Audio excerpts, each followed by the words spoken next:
मेरा एक प्रश्न है पर वो गीता से है, रामायण से नहीं है, तो मैं क्या पूछ जी, सकती हूँ? बिल्कुल, बिल्कुल। अध्यात्म तो सब में एक ही है, चाहे रामायण हो, चाहे गीता हो, महाभारत हो, कुछ भी हो। जी। थोड़ा सा लंबा है प्रश्न। जी, हम कार्मिक अकाउंट की बात करते हैं। हाँ, तो हमारे कार्मिक अकाउंट वही बनते हैं जो हम अपने कथनों से या कर्मों से करते हैं। किसी को दुख देते हैं या किसी को सुख देते हैं, वही हमारे कार्मिक अकाउंट बनते मनसा वाचा कर्मणा, 3 हैं। हाँ, बताइए।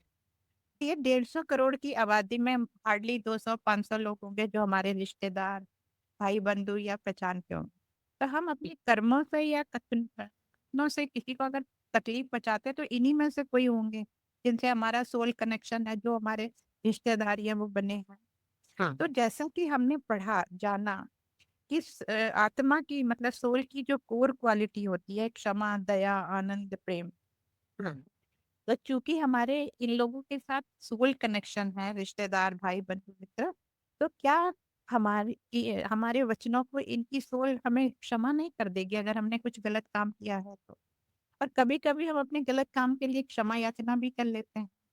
तो फिर हमारा कार्मिक अकाउंट नहीं बनना चाहिए? नहीं ऐसा नहीं होता।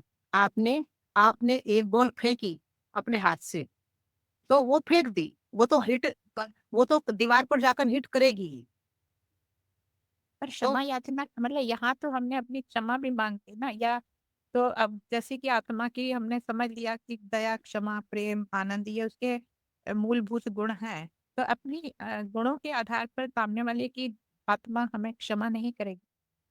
क्षमा क्षमा वो कह देगी, ठीक है मैंने आपको क्षमा कर दिया, उससे आपका पश्चाताप कम हो जाएगा। बाकी जो आप कर चुके हैं, उसमें यहाँ पर ऐसे नहीं है कि हमने कुछ पाप किया और फिर पुण्य किया तो वो बराबरी हो जाएगी कि पुण्य करके पाप हमारे खत्म हो जाएंगे। ऐसा नहीं है। अध्यात्म में कहा गया है कि जो पाप है वो अलग रहेंगे, पुण्य जो आपने किए हैं पुण्य अलग रहेंगे। आपको पाप का भी भागीदार होना पड़ेगा, आपको पुण्य का भी भागीदार होना पड़ेगा। जी। वो पुण्य काटेगा नहीं पाप। भुगतान हमें उसका करना होगा, ठीक। चाहे वो मनसा कर्म हो। सबसे पहला कर्म तो मन से होता है, मन से होता है। किसी को पता भी नहीं चलता आप मन से किसी के लिए क्या क्या सोच रहे हैं, क्या कर रहे हैं आप मन से। तो मन का तो किसी को खुद को पता नहीं होता हमें कि हम 1 सेकंड में क्या सोच गए। तो जो भी मनसा कर्म है, चाहे वाचा कर्म है, चाहे फिजिकल कर्म है, शारीरिक कर्म है, उसको अंडू नहीं किया जा सकता। अंडू करने के लिए सारे शास्त्रों में, वेद उपनिषद, रामायण, महाभारत, पुराण, सारे शास्त्रों में हम अंडू करने का केवल एक ही मार्ग बताया गया है, और वो है भक्ति की बात यहाँ मैं नहीं कर रही हूँ क्योंकि हम ज्ञान की बात करते हैं। तो अंडू करने का केवल एक मार्ग है, आत्मज्ञान। अब आत्मज्ञान क्या है? ये एक लंबा विषय है। लंबा विषय भी नहीं है, बहुत शॉर्ट में मैं ऐसा कह सकती हूँ कि अपने आप को आत्म रूप समझना। शरीर मेरा है, मेरा उपकरण है, मैं शरीर नहीं हूँ। शरीर उपकरण है, इसका मुझे यूज करना है इस उपकरण का। पर मैं इस उपकरण को यूज करने वाली चैतन्य शक्ति आत्मा। अभी अभी वर्तमान में क्या हो रहा है? वर्तमान में मैंने अपने आप को शरीर समझ लिया है, और शरीर समझकर मैं अपनी भूमिकाओं से, भूमिकाएं बहुत सारी भूमिकाएं, माँ बहन पिता, कितनी सारी भूमिकाएं हम रोज निभाते हैं। मैंने अपनी भूमिकाओं को, अपने पदों को, मैं इंजीनियर हूँ, मैं एक गृहिणी हूँ, मैं एक टीचर हूँ, जो भी मेरे अलग अलग पद हैं, उनको मैंने अपने इमेज, किसी भी इमेज को, जैसे मैं बहुत सिंसियर हूँ, मैं बहुत पंक्चुअल हूँ, इन सबको मैंने समझ लिया है कि ये मैं हूँ, और ये मैं हूँ, और मैं इनसे अटैच भी हूँ, बहुत आसक्त भी हूँ, इनसे जुड़ गई हूँ।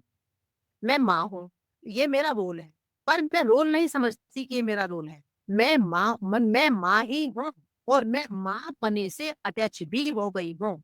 इसलिए जैसे ही बच्चा माँ को कुछ कहता है, मुझे कुछ कहता है, तो मैं हर्ट हो जाती हूँ।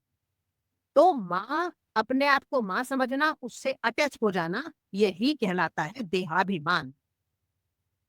और देहाभिमान, चूंकि हम देहाभिमानी हैं, इसलिए हम कुछ किसी के कुछ भी कहने पर बार बार हर्ट होते रहते हैं।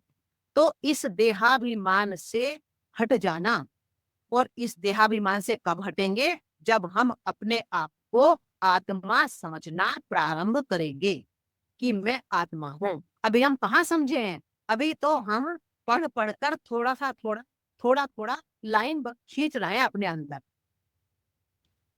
अपने अंदर हमने लाइन खींचनी प्रारंभ की है केवल, कि मैं शरीर नहीं हूं, मैं शरीर को चलाने वाली आत्मा। तो जो कर्मों का, जो पाप कर्म किए मैंने, उनका क्षय, उनका ह्रास, उनकी समाप्ति, उनका नष्ट होना केवल तभी संभव है जब मैं आत्म स्वरूप में स्थित हो जाऊंगी, उससे पहले नहीं। अभी जो अभी कहानी जो हम आज हमने पढ़ी है गंगा अवतरण की, तो उसमें ये सब बातें आई। जी। तो अगर इतना सरल होता ना कि मैंने किसी को कुछ सोचा, किसी के बारे में कुछ नकारात्मक सोचा, कुछ गलत सोचा, मैंने कुछ किया, उसको कुछ बोला और मैंने क्षमा मांग ली, बोल दिया माफ कर दो, और बात उसने माफ कर दिया, बात समाप्त अगर हो गई होती तो कितना सरल होता सारा काम। तो सरल नहीं है। जो जो एक बार कोडिंग हो गई हमारे अंदर, वो कोडिंग, उस कोडिंग का मिटना सरल नहीं है।